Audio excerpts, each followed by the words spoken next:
ओम नमः शिवाय साथियों, मैं प्रदीप सिंह, फाउंडर ऑफ अनंत विजय सेवा संस्थान। साथियों, आज आपको मैं श्रीमद् भागवत गीता का अध्याय 8 भगवत प्राप्ति का श्लोक नंबर 17 का संस्कृत और हिंदी वाचन करके सुनाऊंगा। श्लोक नंबर 17 है।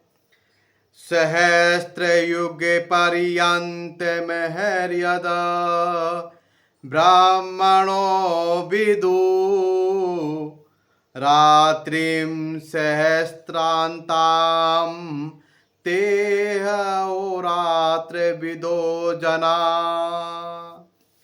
इसका हिंदी अनुवाद है। भगवान श्री कृष्ण अर्जुन से कहते हैं, हे अर्जुन, मानवीय गणना के अनुसार 1000 युग मिलकर ब्रह्मा का दिन बनता है और इतनी ही बड़ी ब्रह्मा की रात्रि भी होती है। तात्पर्य है, भौतिक ब्रह्मांड की अवधि सीमित है। यह कल्पों के चक्र रूप में प्रकट होती है। यह कल्प ब्रह्मा का एक दिन है, जिसमें चतुर्युग सत्य, त्रेता, द्वापर तथा कलयुग के 1000 चक्र होते हैं। सतयुग में सदाचार, ज्ञान तथा धर्म का बोलबाला रहता है और अज्ञान तथा पाप का एक तरफ से नितांत अभाव होता है। यह युग 17,28,000 वर्षों तक चलता है।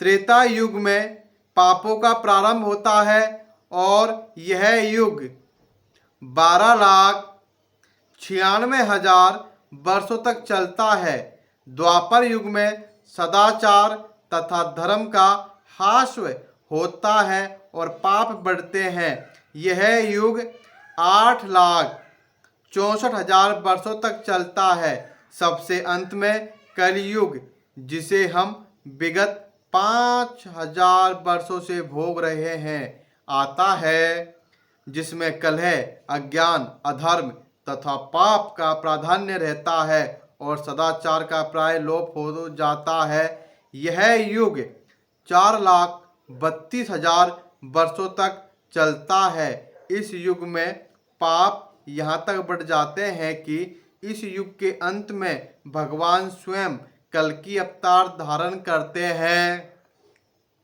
असुरों का संहार करते हैं, भक्तों की रक्षा करते हैं और दूसरे सतयुग का शुभारंभ होता है। इस तरह ये क्रिया निरंतर चलती रहती है। ये चारों युग एक सहस्त्र चक्र कर लेने पर ब्रह्मा के एक दिन के तुल्य होते हैं। इतने ही वर्षों की उनकी एक रात्रि होती है। ब्रह्मा ऐसे 100 वर्ष जीवित रहते हैं और तब उनकी मृत्यु होती है।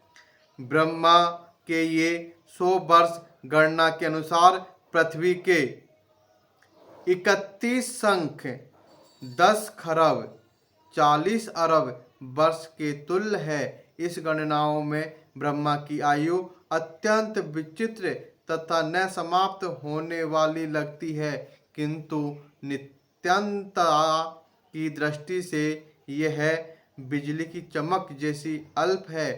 कारणानव में असंख्य ब्रह्म अटलांटिक सागर में पानी के बुलबुलों के समान प्रकट होते और लोप होते रहते हैं। ब्रह्मा तथा उनकी सृष्टि भौतिक ब्रह्मांड के अंग है, फलस्वरूप निरंतर परिवर्तित होते रहते हैं।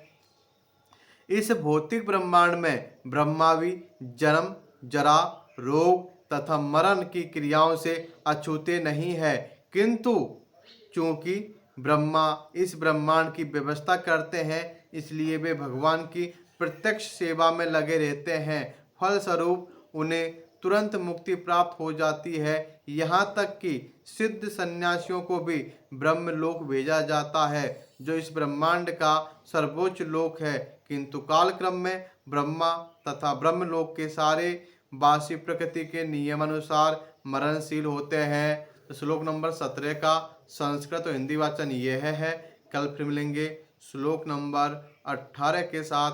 ओम नमः शिवाय साथियों, धन्यवाद।